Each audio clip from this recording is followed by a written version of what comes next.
Hello and welcome back to another episode of PopCulture Reacts as we are working our way through Awakening from Abyss by Lovebites, and we are on track 5, Scream for Me. See, I went a different way, and I'm not doing the way I did. I went more of a kind of orchestral "Scream for me," rather than the deep guttural you went with. Well, but we'll see which one of us gets closer to it. Yes. The style of it. Yeah, this one intrigued me because I think this one sounds like it's going to be even. I don't know why off that title. I think it's going to be even faster again.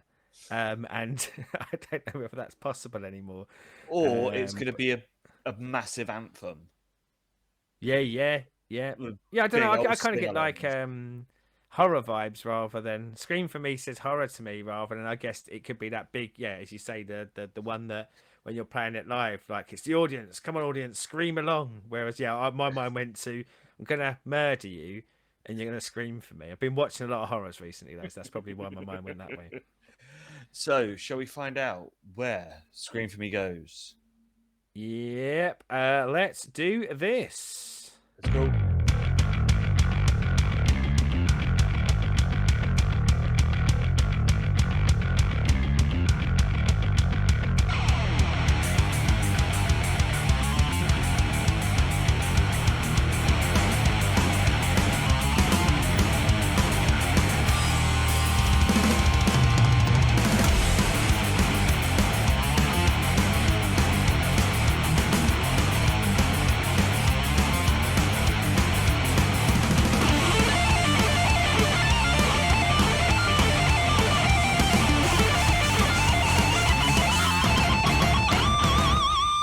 Communication breaking and I can't picking it up. That force of touch with what's to come. Oh, because I just can't seem to get through to you. We're wet, you bet, I bet. Trying to escape from other deceptive rules. I've done enough. So what's the way for us to get it before you go shoot me down? Now the time to come together, hear me out. 'Cause what I think, what I'm thinking about is everywhere we turn, forever is a spell losing us. So what I think, what I'm thinking is, I just want to be me again. We gotta let go, just open up your heart. Mind's a little more, let go, take a step into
Scream for me. Oh, very rarely do you get a song that is led by the bass and Yes. a bass run and a bass riff that just really just you just want to bang your head to that. It's like Yeah.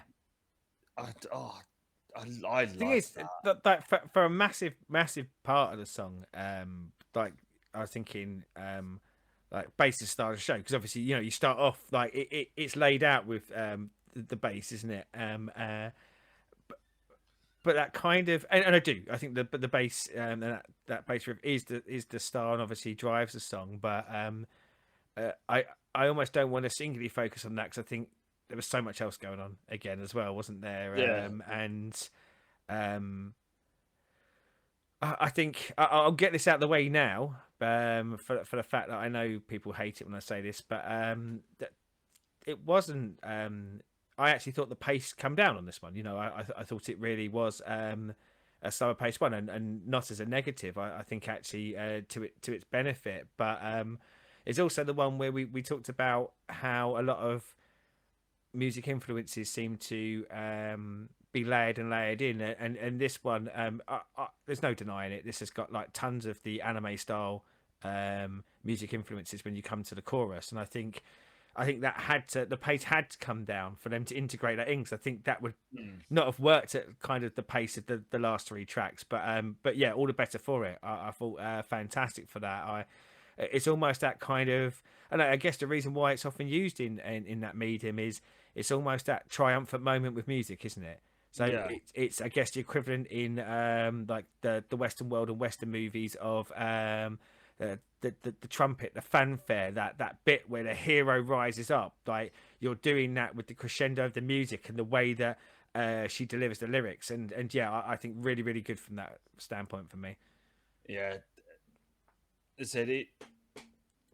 It said for me like the bass was the star Yeah, on this, and even during the solos at the end, the bass was, even though the solos are all giving it all the flair and stuff, the bass is still there being the star of it and like pulling it all together. But it's right with the sort of choruses because it does slow that little bit. It is you know a few BPM down from the yeah, last few.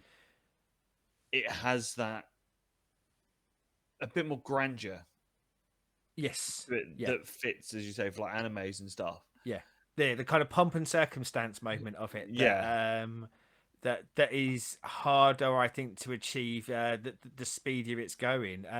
You said about that end part. So once we finish the vocal arrangement and it carried on, I'll be honest. At first, I was thinking, oh, is this the one where they've gone a bit too far and maybe they should have cut it there? Because at that point, I felt like it was a really good cut point for the song. However, about 10 seconds later, once the guitars, the solos had really started to kick in the end, I thought they were fantastic. I thought that yeah, end bit was absolutely amazingly done, but amazingly done because of what you just said, because it was layered onto that bass. And much like we said in the last track, Shadowmaker, everything they do feels very linked together rather than either pushed in and forced. And I think I said it last time. It feels like nicely competitive, as in they competitively want to make the song better, rather than the no, you don't get to shine on this song. I need my chance to shine. It's yeah, almost like they're going, if we all shine together, it makes a much better product. And that's a vibe that we had from Stand and Deliver, and now we go back to the early days of them, and that really does come through for me. Is it doesn't feel like there's a star of the show here. It feels like they're all stars of the show in equal measure, which is nice. And I don't think it's that common in the world of music. Often you'll no, get one or two people in the band who maybe shine a little bit more, but yeah, this feels like a, a very aligned way of doing it. Like, I mm, legitimately think they're kind of going, how do we all make this better? And we probably make it all better by all of us doing something. yeah. This as I said, this had a lot more is a grandeur about it, and is a nice so far is a nice sort of slowing down. And the thing is, this isn't slow. This isn't like, oh, this is a Yeah, yeah, yeah, ballad. It's just when you're going yeah, from 100 to 80, yeah. you're still smashing it. For But anyone who hasn't watched our reaction to the tracks before this, they may be going, slow? What are you talking about, you idiots? That wasn't slow. Comparatively to the three tracks before this, which were, going hell for leather from second one to the end of the song. Yeah, I feel like this one had the most movement in speed, and deliberately so. Like, as I say, when we come to the chorus bits, I think that seems to me as a deliberate choice to kind of go, right, we'll take the pacing off a little bit here to have those moments that the song actually delivers on. yeah, Not what I expected from Scream for me, though. I know no, it sounds weird, but as I said, like it felt to me like it would be but like the Scream bit, like where she delivers the line like free, yeah. but it has the extension of a scream, doesn't it? But it doesn't sound like she's screaming. It's beautifully delivered. But I guess that's where the kind of scream element comes in. And go back to seeing them live. I can imagine that bit really grabs the crowd every single time. Like, people are kind of waiting for that bit, and then probably singing that along at the top of their lungs. Hopefully with a better singing voice than I would have if I was there doing it. But So yeah, I so far so good on this. yeah, I they're think winning big for me so far. this is gonna probably sneak into my regular rotation on Spotify. And talking of Spotify, we do have a Spotify playlist that Oh, we did, has didn't we? everything that we've reacted to so far across all of the show, Yes. except there's a couple of songs that aren't on Spotify for some reason. Don't Yeah, know why. everyone we can make available, we have. Yes, so And I say we, Chris has. I do nothing with that. yeah, I do it all. I can barely make my own playlist, let alone figure out how to make one and share it with others. Yeah. But if you want that, I'll put it in the comments as a pinned comment. Yeah, it's a good shout. So it's there. We will be back next with Liar. Yeah, the As halfway always, point, won't it? It'll be the yes. halfway point of the album. As always, like, subscribe, ring the bell, and all the other YouTubey things. More importantly, down there, let us know what you're thinking so far of the album as a whole, this song. How you found the band, how you found Lovebites. Where did you stumble across them? And what you Origins. stumbled onto afterwards. Yes. Did you once you found your love for Love Bites, did you stay there, or did you venture off into other bands that equally tickled your fancy in the same way, and you think it might tickle ours? We always like a little bit of a tickle, don't we? We do. And obviously, if you are here for Lovebites, but, haven't heard Maximum the Hormone, or Oh, AA Equals, don't. or Mad Capsule Markets, Nemophile, Half man, half check, biscuit. more importantly, Half Man, Half Biscuit. Um, check out the back catalogue. Plenty of things in there for you to sink your teeth into. We tried to we always say we tried to hit quite a range of music, but I think actually we've probably not hit the range that maybe we thought we would, because we do a lot of recommendations based off it, and people do often play in the same genres, don't they? So you tend to kind of get bands that naturally would lead on. So if you've got anything totally outside of the world of Love Bites that you really like, chuck it in, because we're always looking for new genres, new bands, new solo artists, whatever they may be. New things. New. Just not new metal. I like new metal. Sorry to be mean about new metal. Not new metal though. Don't give us new metal. All the new metal. No new metal. But anywho, until next time, and we come back with Liar. Goodbye.